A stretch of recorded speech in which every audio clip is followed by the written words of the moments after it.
કે રાસ અને મહારાસ એવી બે વસ્તુઓ હોય.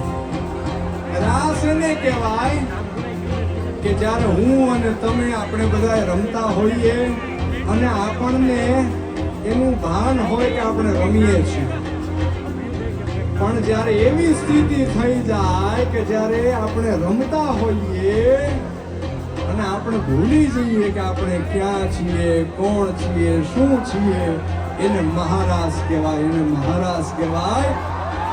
તમારી ઈચ્છા એવી છે કે ભગવાન કૃષ્ણ પરમાત્માનું નામ લેતા લેતા આપણે એને કહીએ છીએ કે ગોકુળ આવો ગિરધારી, તમે રમવા આવો. તો એ રમવા ક્યારે આવે? કે જ્યારે તમે તમારી જાતને હું કોણ છું, હું ક્યાં છું, હું શું છું એ ભૂલી અને રમો. ત્યારે મહારાસ જામ્યો હોય ને ત્યારે કૃષ્ણ રમવા આવે.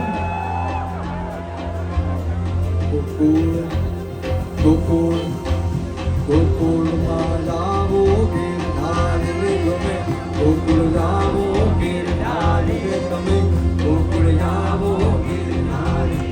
એ તમે તમે તમે તમે તમે તમે તમે એ તમે તમે તમે તમે તમે તમે તમે એ તમે તમે તમે તમે તમે